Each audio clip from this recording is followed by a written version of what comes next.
సాతాను జయించాలంటే నువ్వు ఉపవాసం చేయాలి. ఉపవాసం ఎలా చేయాలి ఇప్పుడు చదివారు కదా అరుణ గారు వాక్యం ఏమని? నీ రహస్యముందున్న దేవునికి మాత్రమే చెయ్యి ఉపవాసం. ఉపవాసం అంటే నీ ముఖం వికారం చేసుకోకు.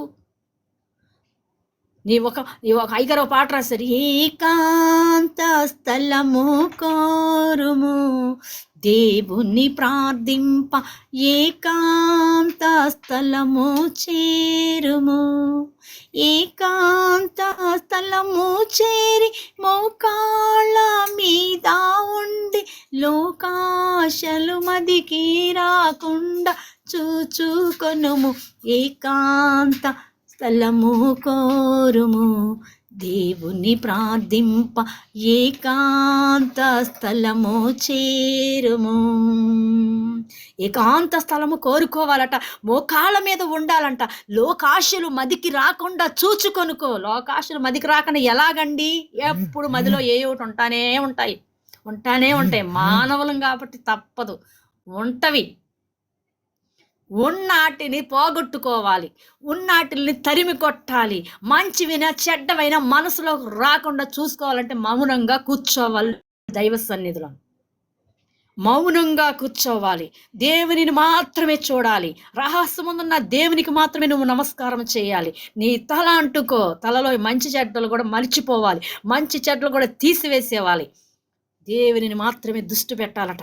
తలలో ఉన్న సమస్యలు, నా బిడ్డకు ఉద్యోగం లేదు, నా భర్త స్థిరమలేరు, నాకు అప్పులు ఉన్నాయి, నాకు చిక్కులు ఉన్నాయి, నాకు ఇబ్బందులు ఉన్నాయి, ఈ తల నిండా సమస్యలు పెట్టుకొని నువ్వు ప్రార్థనలో కూర్చుంటే ఏమి సుఖం, ఏమి ప్రతిఫలము? ఆలోచించేసారు ఎప్పుడైనా? ఈ తలని కడుక్కోమంటున్నారంటే చూడండి, తల అంటే రక్తస్నానం చేస్తాం, అది మనకు తెలుసు లోకానుసారంగా. ఆత్మానుసారం కూడా తలకు స్నానం చేయాలట. ఆత్మానుసారంగా అంటే తలలో ఉన్న సమస్యలు, మంచి చెడు అన్నీ తీసుకొని క్లియర్ చేసుకోవాలి. మైండ్ మొత్తం శుభ్రం చేసుకోవాలి. అప్పుడు ప్రభు నీ యొక్క దగ్గరికి వస్తారు. నువ్వు అన్ని మనసులో పెట్టుకొని మైండ్లో పెట్టుకొని కూర్చుంటే లాభం ఏమీ లేదు. ఎప్పుడైనా ఆలోచించేసారా? ఉపవాసం అంటే ఇది. ఈ ఉపవాసం చేయటం నేర్చుకుందాం మనందరం కూడాను. ఇంకేంటంటే వినటం, చూడటం, కంటి ఉపవాసం కూడా చేయాలండి. కంటి ముందు అసలు చెప్పాలంటే ఈ కళ్ళే అసలు మంచివి కాదండి బాబు. చూసిన ಎಲ್ಲ మనసులోకి వెళ్ళిపోతూ ఉంటాయి. చూసిన వాళ్ళందరూ మనసులోకి వెళ్ళిపోతాయి. ఏం చూస్తాం అదే మనసులో ఉంటుంది, ఏం చూస్తాం అదే మనసులో ఉంటుంది. ఈ కళ్ళు కూడా కంట్రోల్ చేసుకోవాలి. ఏమి చూడాలో ఏమి చూడకూడదు, దాన్ని బట్టి ముందుకు వెళ్ళాలి. కంటి ఉపవాసం కూడా చేయాలి. కళ్ళును కూడా చాలా మనం పవిత్రంగా దాచుకోవాలి. నేను చూసినప్పుడు ఏదైనా చెడు వచ్చిందండి వెంటనే నెట్టివేస్తాను, చూడొద్దు. చూస్తే మనసు లాగేస్తూ ఉంటుంది, ఇదా అని చూడొద్దు. ఈ కంటి ఉపవాసం చాలా కష్టమే. కంటిలోకి వచ్చింది ఏమవుతుందో మనసులోకి వెళ్ళిపోతుందా? నిజమే కదా? ఈ ఉపవాసం చేయాలి, కంటి ఉపవాసం. వినటం, ఏ మాటలు, దేవుని మాటలు వినటానికి ఎంత టైం అయిపోయింది, అంత టైం అయిపోయింది. గుళ్ళో కూర్చున్నా సరే, మందిరంలో కూర్చున్నా, లైవ్లో కూర్చున్నా, టైం అయిపోతుంది. కొంతమంది, అందరూ కాదు. సాతాను మనసులో ఉండి సాతానులో ప్రవేశంలో ఉంటే గనక, సాతాను దగ్గర మనం ఉంటే గనక ఈ మాటలే వస్తాయి. ప్రభు 3 రోజులు బోధ చేసినప్పుడు 3 రోజులు ఉండి అక్కడ వాళ్ళంతా వాళ్ళు మర్చిపోయారు, వాళ్ళు తిండి మర్చిపోయారు, వాళ్ళ బట్టలు మర్చిపోయారు, వాళ్ళ మొత్తం అన్నీ మర్చిపోయారు. అలా మాటలు వింటూనే కూర్చున్నారు. దేవునికి మహిమ కలుగునుగా. ఇది అద్భుతం. వింటూనే కూర్చున్నారు. ప్రభు చెప్తానే ఉన్నారు ప్రభువు. వినటం అలా వినాలి, మనం శ్రద్ధ కలిగి వినాలి. చెడు మాటలకైతే ఎంత చక్క చెవి పెడతామో, మంచి మంచి జోకులకి, ఆటలకి కాదు, దైవికమైన మాటలు, దేవుని మాటలకి, దేవుని పాటలకు చెవి పెట్టాలట. చెడు వినకము, చెడు చూడకము, చెడు మాట్లాడకమని చిన్నప్పుడు పుస్తకాలు చదివారా? నేను చదివాను. అప్పటి నుంచి దేవుని బిడ్డలారా, చెవు ఉపవాసం కూడా చేయాలి.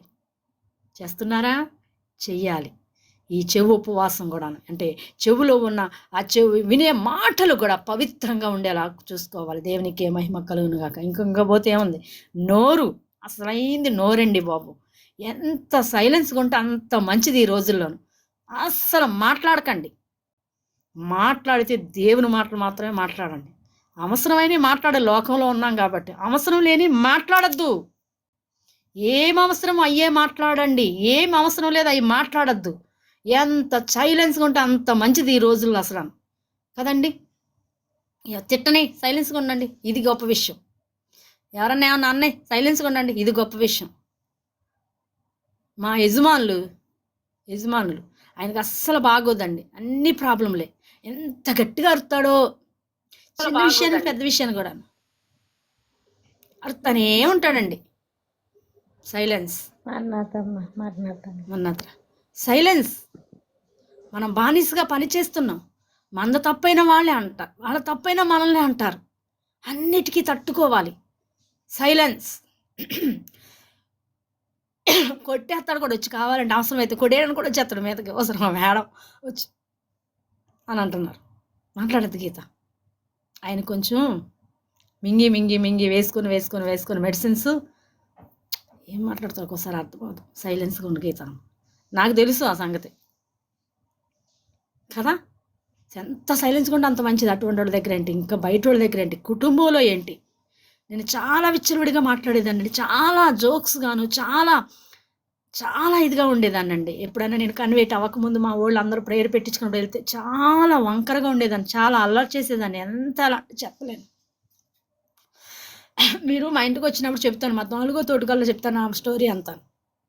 ఎవరైనా కొత్తగా వస్తే చాలా నిలబడి చెప్తుంది, మా తోటకోళ్ళు ఇప్పుడు ఇంత చక్కగా సైలెన్స్గా కూర్చుంది, ఆవిడ స్టోరీ చెప్తానని చెబుతారు. అంత అలా అలర్ట్ చేసేదాన్ని. అంతే, దేవుని ఎప్పుడైతే తెలుసుకున్నాను అన్నీ వదిలేసుకున్నానండి. మనం దైవికంగా ఉన్నవాళ్ళం, మనం ఎన్ని వదిలిపెట్టేసేవాలి.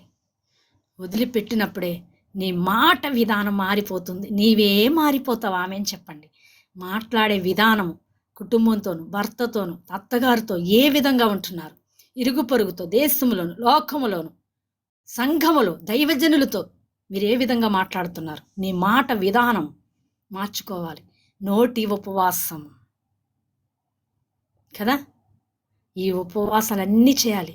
మొహం కడుక్కొని, ముఖంలో ఉన్నాయి కళ్ళు, నోరు, ముక్కు, నాలుక, ఇవన్నీ ఉపవాసాలు. ఇవన్నీ కూడా కంట్రోల్ చేసుకొని, ఎలాగంటే అస్సలు మేము ఆగలేకపోతున్నాం, మనసులో ఏదో ఒకటి వచ్చేస్తుంది, అస్సలు మాకు అస్సలు కంట్రోల్ అవ్వట్లేదని కొంతమంది అంటున్నారు. అమ్మగారు మీరు ఎన్నో చెబుతారు, కానీ మాకు మాత్రం మేము ఉండలేకపోతున్నామండి. ఆ విధంగా ఉండలేము, ఉండటానికి ప్రయత్నించాలి.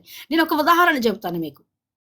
ఒక ఇంటి ముందు చెట్టు ఉంటుందండి, పక్షులు వెళ్ళిపోతా ఉంటాయి. సందలడితే మీరు చూసారా, గుంపులుగా ఎంత అందంగా వెళతాయండి అవి. పగలంతా కష్టపడి సాయంత్రం అయ్యేటప్పుడు అన్నీ ఒక చోట కూడుకొని గుంపులుగా వెళ్ళిపోతూ ఉంటాయి. ఇంటి మీదకి వచ్చి వాళ్ళని అనుకోండి, ఊరుకుంటారా? పోన్లే, ఉండేలే, ఒకటే కదా రెండే కదా ఉంటారా? ఊరుకుంటారా? వచ్చిన వెంటనే తరిమేస్తే బాగుంటుంది. పర్వాలేదు, ఉండేలే అనుకుంటే 1 పోయి 2, 2 పోయి 3, 3 పోయి 4, 4 పోయి 10, 10 పోయి 20 వస్తానే ఉంటాయి. మీరు కొట్టకపోతే కనుక బాగానే ఉందిలే, పర్వాలేదులే. 20 పోయి 30 అట్లా చెట్టు నిండా వాలిపోతాయి. ఫస్టే తరిమేసుకుంటే కనుక అంత లేకుండా కనుక వాలిపోయినట్టు ఉంటాయా? గుడ్లు, పిల్లలు, రెట్టలు, కీచ్